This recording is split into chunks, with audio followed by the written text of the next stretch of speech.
Hello, everyone. Welcome to episode 2 of our all new Mechanical Muse Live, where we take all the awesome things that you love, like games and toys and role playing games and movies and all sorts of stuff, and talk about them right here, including all the projects that Mechanical Muse is working on today. So, welcome. Thanks for watching. And I have all sorts of cool stuff to share with you today. So, let's see. Where do we start? Well, we usually start with the mail call. Sadly, I don't have anything good for mail call this week, but instead, on theme, I want to share something that I discovered that just was the coolest thing ever that you're probably going to love if you love this sort of stuff as much as me. So this is my TARDIS, right? So I've got a TARDIS, goes with the action figures. So I picked it up one day and felt something on the bottom. I go, what's this little dot for? Get this. Yeah, you can like make it spin as it flies around. Best feature on a toy I've seen in a long time. So yeah, now you've seen my TARDIS. No, I won't sing the theme song for you as I spin it, but I just thought that was incredibly cool. So I had to share that with you guys. Game night. How's game night going? Well, as you know, because we've been doing some cool name RPG playtesting, I've been doing something a little different with the group I generally game with. And we've been playing Massive Darkness 2. Still having a great time with it. And I got to tell you, it's a great game. The minis are pretty fantastic, and we're having a great time playing it. Now, first off, you guys will notice that I always just tell you how great everything is.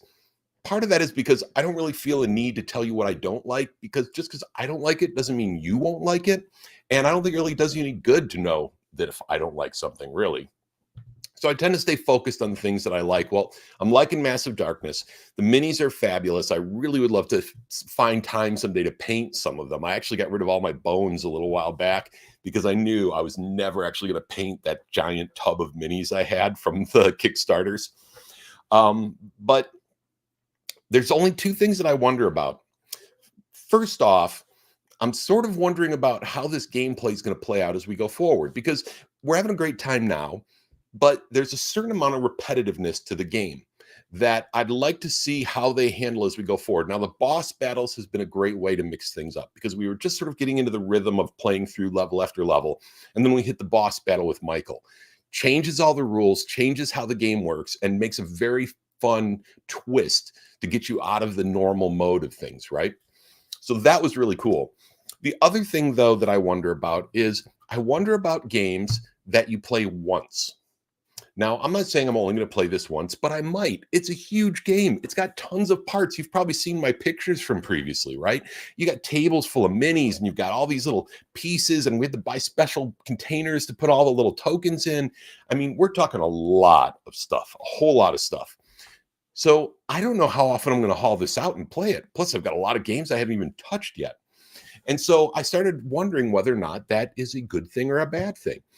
Do modern games require you to replay them for them to be worth the money you're paying? And I mean, when you start thinking about it, like a movie or something like that, if I pay $200 for a game and I get, say, 20 hours in, that's $10 an hour. If I get 40 hours in, even better. And I know I'll have more than 40 hours into Massive Darkness when we finish playing it, right?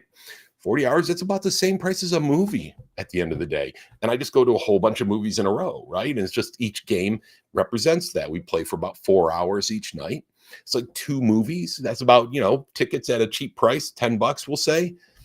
I don't know. I think it might be something to think about. And I also wonder then about game design and thinking about game design and whether games need to be designed to be replayed. And I know this sounds sort of weird, and it seems against everything we believe in, typically with games. But for example, there's Mutant Year Zero, which is a cool game that I think it's Modifius, right?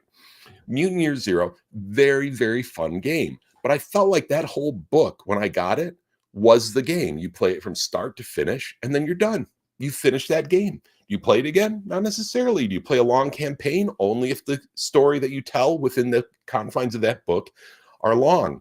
So I think it's something to think about, is whether or not games need to be designed for replayability, or if there's a place for one-play games that you buy, you play, you enjoy, and then you move on. And that's okay. So, and what are the factors and features of those sorts of games? So anyway, just me musing on game design ideas, since I do a lot of that. So wanted to just sort of touch on that and see what you think. Tell me in the comments what you think. If you're watching this later, pop in there too. I'll always come back and answer, or let's talk about it on Discord.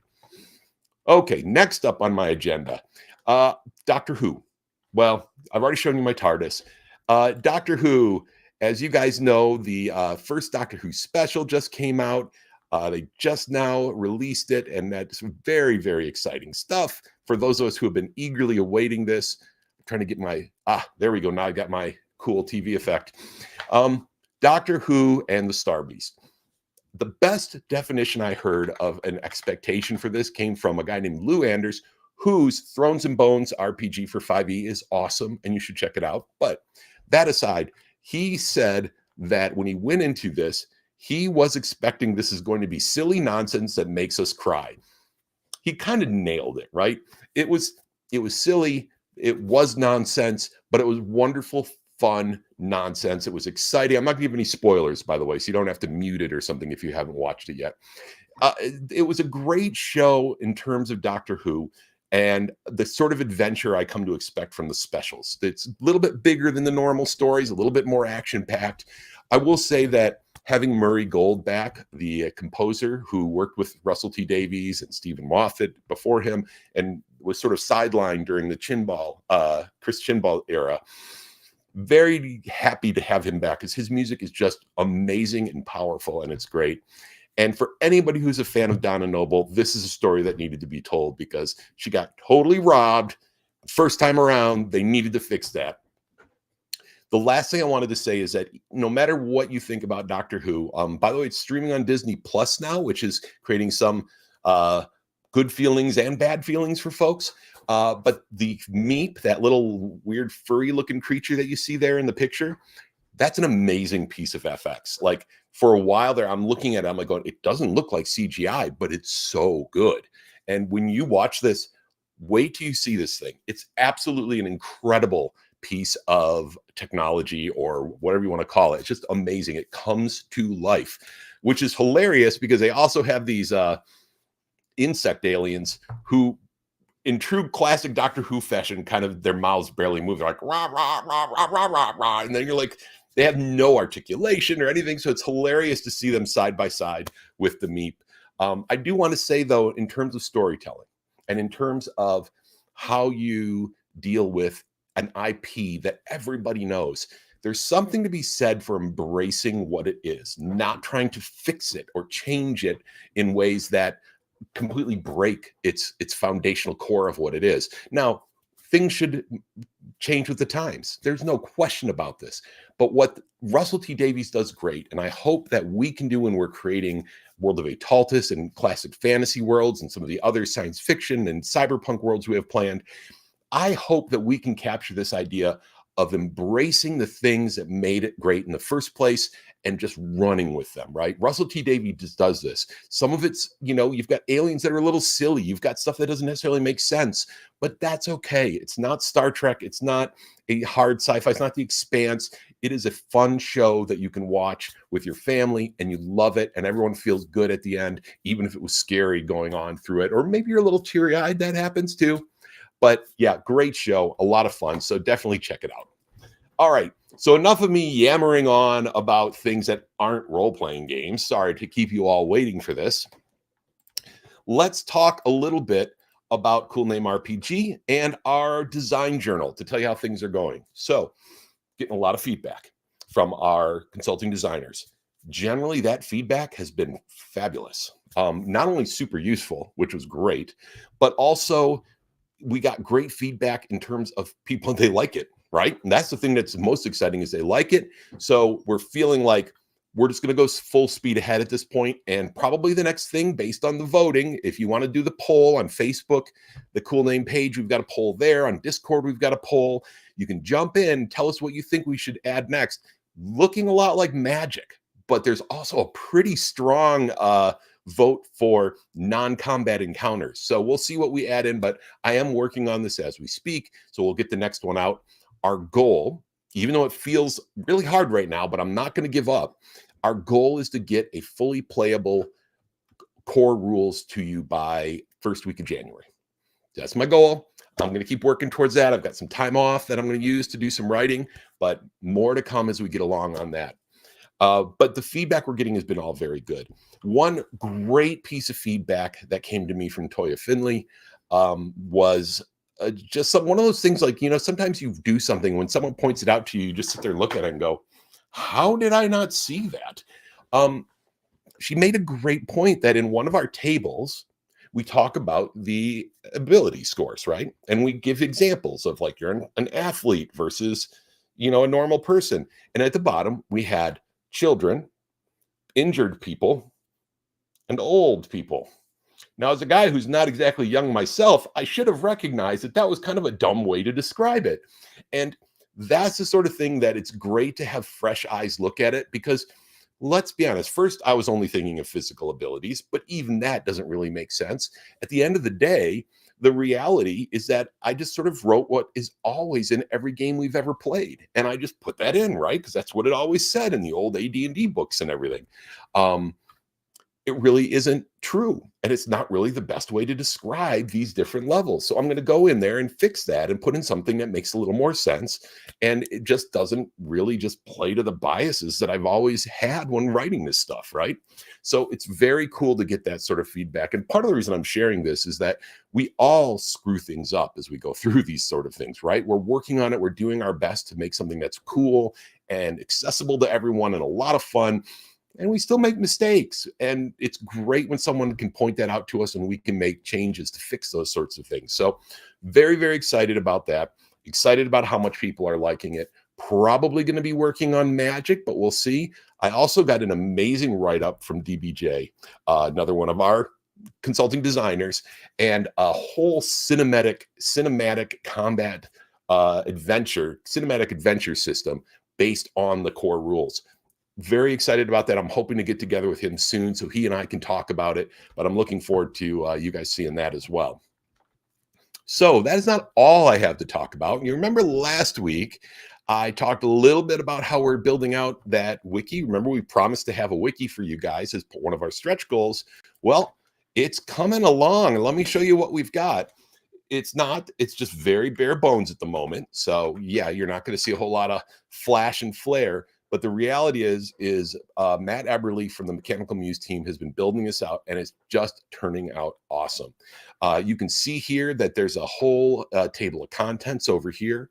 And then for each individual page, there's table of contents based on the headers. So this is amazing. Right now, for example, the version 0.03 rules are all in here. And so we're going to be giving folks access to this relatively soon. We need to make sure it's set up right. We need to make sure we have the permissions set up right before we do this.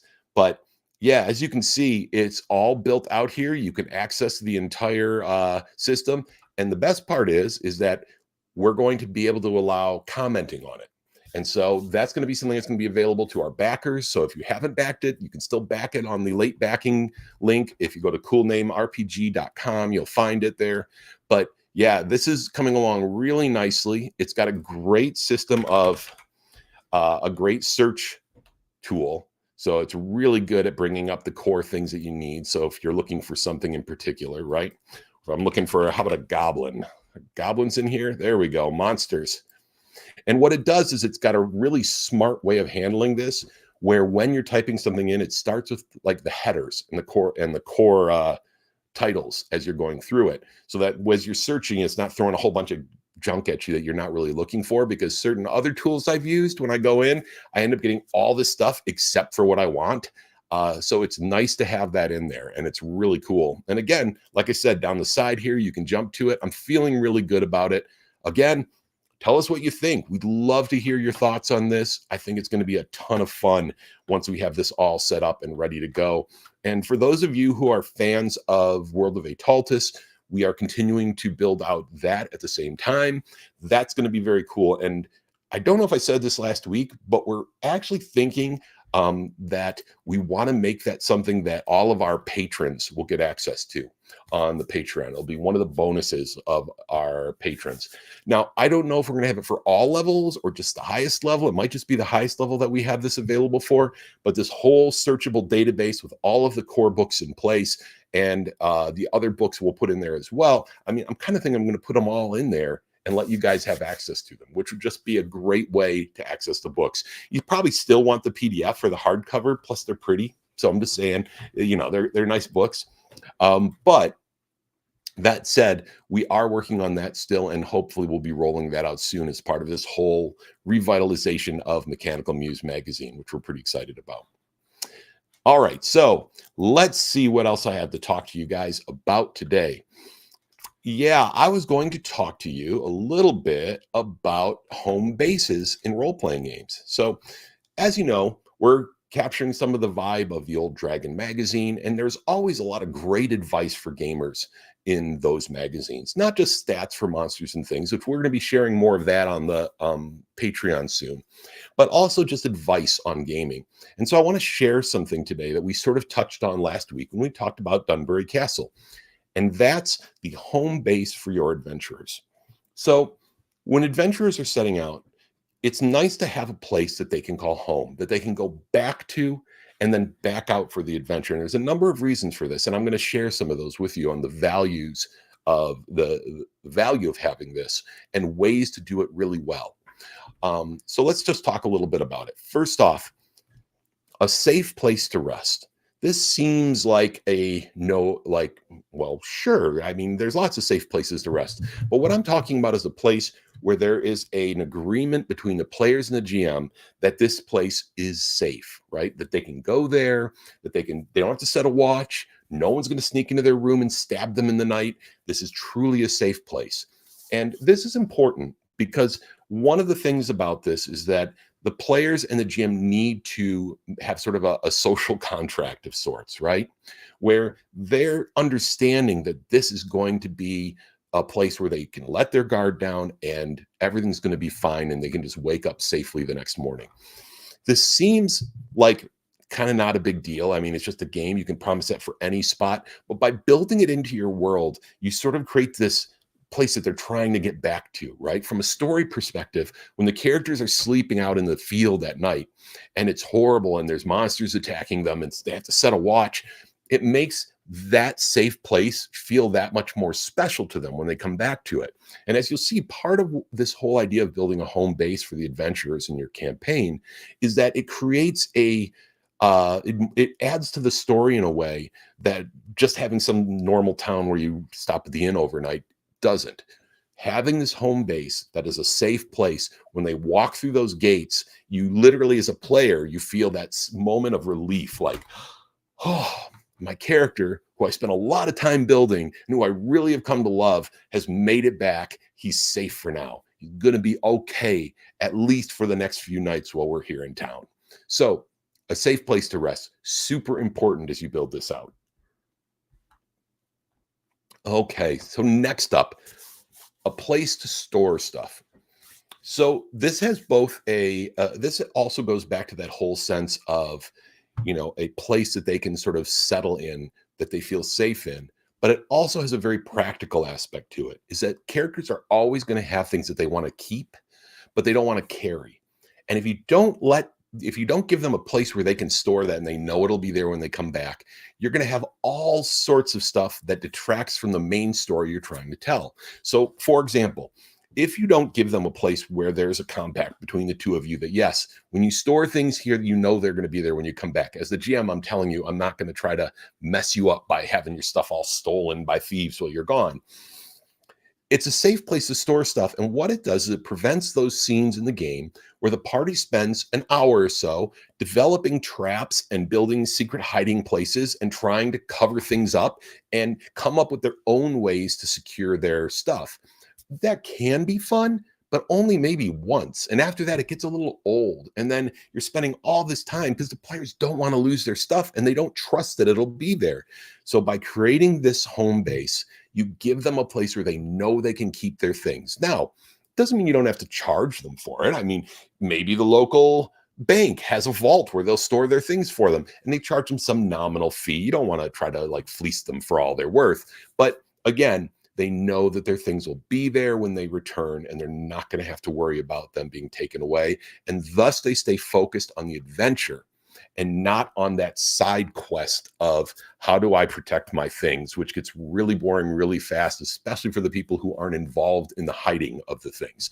I've seen this happen a million times, which is why I say that this is an important thing to have. All right, let me look next up. Yes, a place where everybody knows your name. So what I'm talking about here is a place with friendly locals. This is kind of important because the players will spend most of the game paranoid about the people that they meet. Are they good? Are they evil? Are they too good? Are they have a plan? Do they have a plot? I'm not saying this happens all the time, but most of you who have run games have seen this happen. Again, by setting up a situation where the players know that the place is generally friendly to them, you take away that thing where they can't really interact because they have such a heightened level of fear of the world around them, which kind of makes sense when you start looking at how the world is set up. Most role-playing game worlds, they're extremely dangerous.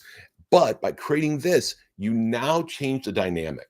Even they can have conflicts. They can have people who don't like them. They can have people who generally work against them. But they know they don't have to watch their back to not get stabbed to death. They know that they're not going to have to constantly second guess the people that they're with, casting detect evil to see if they're good guys or bad guys. They know that it's a place where they can interact with the characters. And what this does is it brings out the role playing.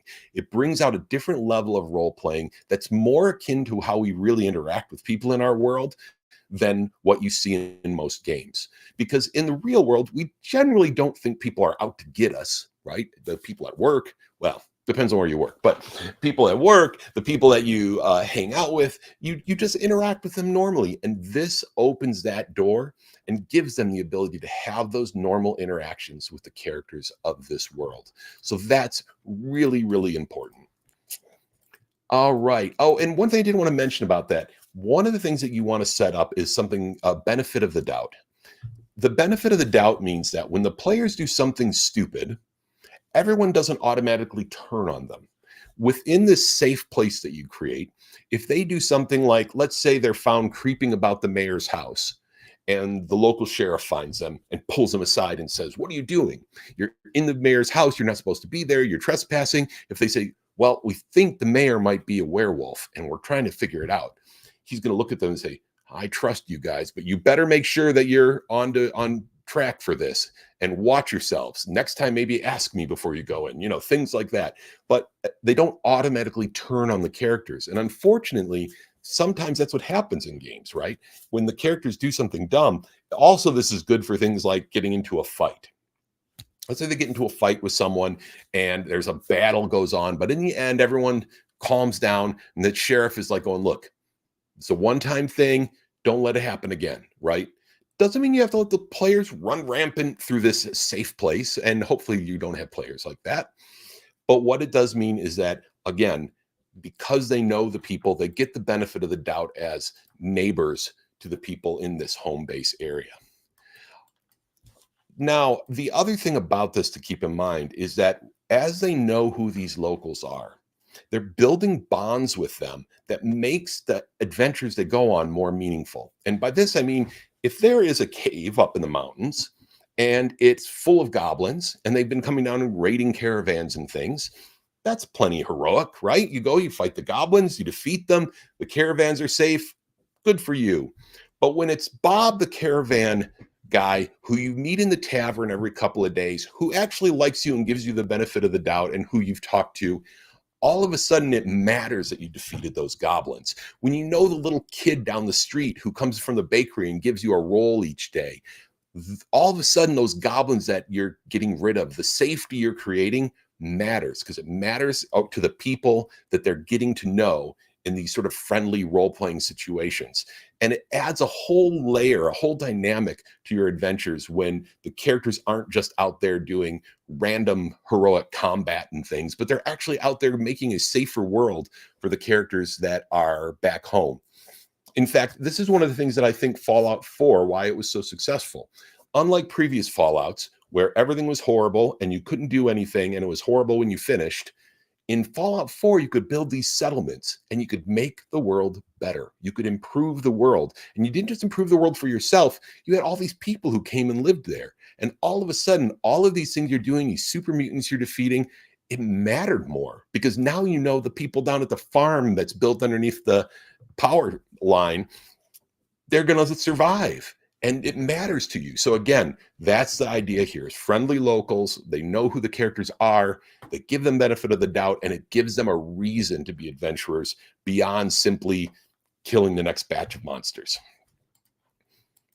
So this one's kind of a no-brainer, a place to heal. It's good to be able to heal if they have some access to healing. Maybe this is a barkeep that just happens to be really good at bandaging wounds. Maybe this is a small shrine to one of the gods with a cleric there who will help them out. They might still have to make a donation or something, but it gives them a place that when they return limping back from the dungeon, they think to themselves, if I can just make it back to the base, I will be good, I will be safe, and I can heal and get my character back to life.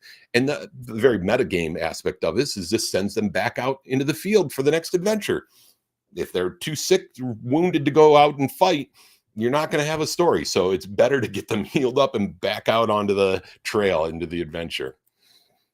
It's also a place to buy and sell. Now, you can have some great adventures trying to sell some weird thing you found in the dungeon, but most people want to focus on the adventure at hand.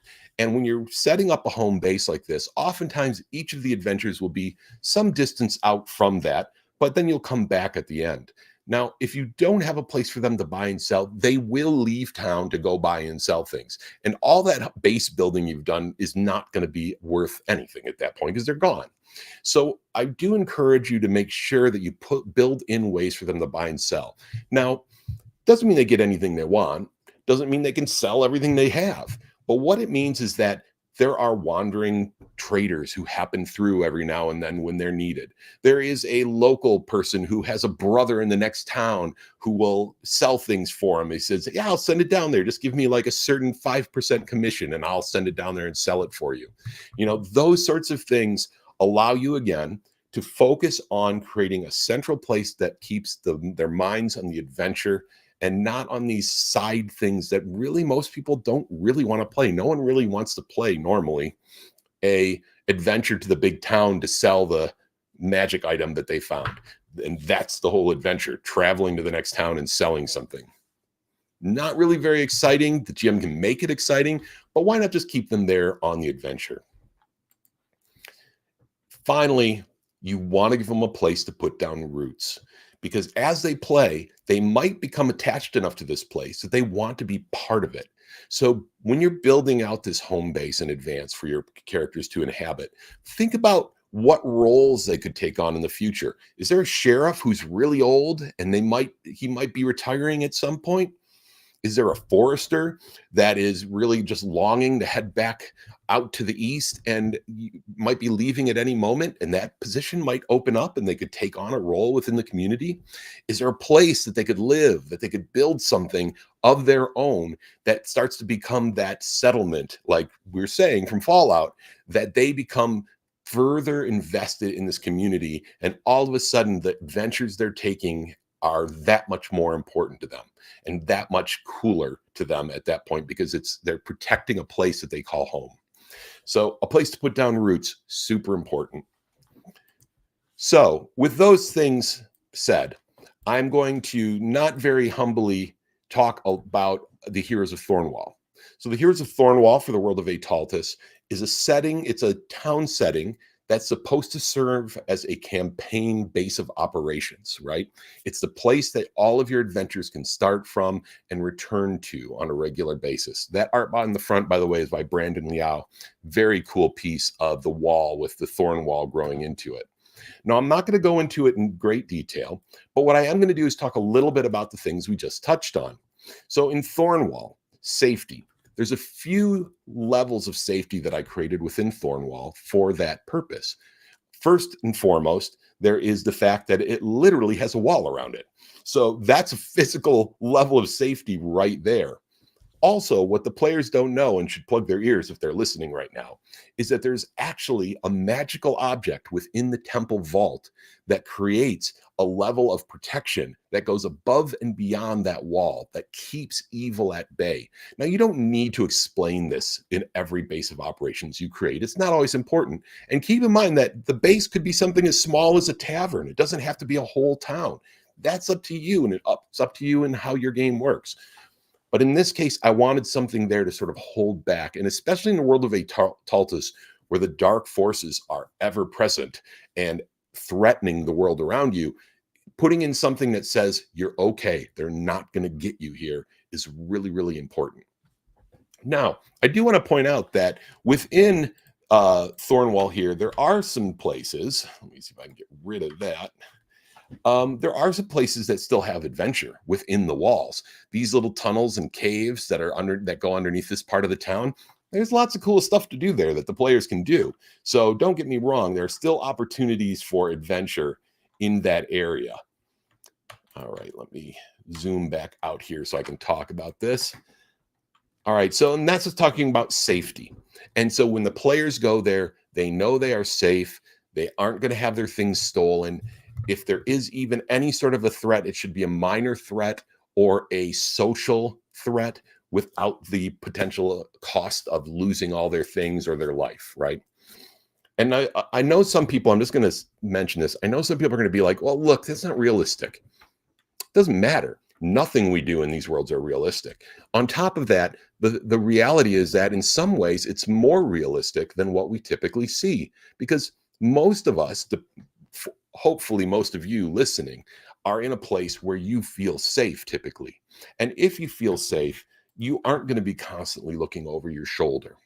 And so that's one of the things that we want to create, is that safety. And so it is actually more realistic in some ways. Okay, stash. There's a few different things in here. In Thornwall, there is a guy, a money changer, who will keep your things in a vault. The tavern keeper, she will actually, at the Greenbrier Tavern, keep some things in a stash she has underneath the tavern. So if you want to store some stuff there, she'll let you. In addition, there's other opportunities that I'll come to in a little bit for storing things and keeping them safe. But it's just building those things in. Now, it doesn't mean you have to show them to the players right away, but you also don't need to hide it from them, because otherwise they won't use them. You can say, well, I imagine if you ask around town, there might be someone who will watch your things for you, and they'll come to the conclusion on their own. As far as like a place to heal, there's a temple here in Thornwall. You can see up at number 44 up there's a temple. It's a temple to all of the gods. It is oversized there's a whole story behind why you've got this ridiculously oversized temple in this relatively small town. But it is a place where they can go to get the healing they need. They can't get all the healing they need. They aren't going to get, say, a resurrection spell cast, because that's just a stretch farther than you want to go most of the time, because you want to make that a little bit more of a challenge. But the temple is there, and it could attract someone that you need down the road. As far as buying and selling goes, it is a market town. It's one of the main market towns in the area. There's a small market that is full of tents and things here. And by the way, this is Mike Schlei's art, in case you know Mike Schley. Amazing artist, does great gaming art. He did this map. But, there's a little marketplace here, more space for a market here. There's a number of key shops in the area and different types of vendors and different sorts of craftspeople. But there's also a Chibatan merchant who, as I gave in the example, has a brother down in the main city down the river, and will send things downriver to sell for you if you have them. So when you come back with that 6-foot-tall dwarven candelabra, no one in town is going to buy that. No one needs a 6-foot-tall golden candelabra, but the Chibat merchant will send it downriver for you and get it sold, so that you can go back out and fight the next adventure and explore the next dungeon, which is way more fun. Also, a place to set down roots, right? A place to call their own as they go in. There are a number of opportunities that are built into Thornwall for that purpose. For example, see this ruined keep here at number 25. Well, someone had an idea once that they were going to build a keep there, but they ran out of money. Things went wrong. There's a whole story behind it. But the long story short is there's an unfinished keep there. Do the players want to finish the keep? Do they want to try to find the stone they need to do it? Do you want to turn that into an entire adventure of its own? They absolutely could. That could be a challenge for them. In addition, there are quite a few houses that have been abandoned over the years because this town was once much more prosperous than it is today. And perhaps they take up residence. They purchase one of these properties from its past owners or from the descendants of the past owners, and they make it their own. Again, these give them a number of things, including a safe place to store things, but also a way to build in. The mayor of Thornwall is very, very old. Okay. So they may not be around for that much longer. And what happens then? Does the locals decide that these heroes are actually the people they want to lead them as well as the ones to protect them? So there are lots of these opportunities all sprinkled throughout here, places where you could have someone say, I'm ready to retire, where someone decides that they're ready to move on to different things, where players could say, put down stakes. There's even the Duke's Lodge here. So at some point, the players, if they get powerful enough and wealthy enough, maybe they buy the Duke's Lodge and they become the wealthiest people in town and have a spot for their henchmen and hirelings over here and a stable for their horses. Lots of opportunities. And so that's a big part of the Heroes of Thornwall, is doing exactly what we were talking about here today, building out a setting that feels natural, normal, fun, cool to explore with lots of stories to uncover, and yet provides these sort of metagame elements that keep your players focused on the adventure, on the dungeons, on the explorations, and not worrying about if someone's going to sneak in and steal their gold in the night. So that's it. All I have to say about that, folks. Definitely, if you like Thornwall, you can go check it out. It's on Drive-Thru RPG. But it's a great way to keep your players focused, and there's nothing wrong with just coming out and having that conversation, letting them know that this is a safe place, that you're not going to be trying to kill them every time they turn around. Don't get me wrong. I love games where everyone is like in the City of Thieves and things. You can play that too, but this is a way to sort of keep your focus, especially at the beginning of the campaign when the players are just sort of getting started. They can focus on the task at hand, at growing their characters, and not on all the extraneous stuff. Well, folks, I have burned a good 40 minutes of your night. Thank you for taking part. We've got a ton of cool stuff coming up for Cool Name RPG. As you can see, we're building things out even as we go. And next week, when we talk, I'm hoping to be able to share more of the feedback from our consulting designers, because I think I should have all of it in by then. So I'll share it with you guys then. We'll talk more about it. In the meantime, good gaming. Hope you guys have a great night.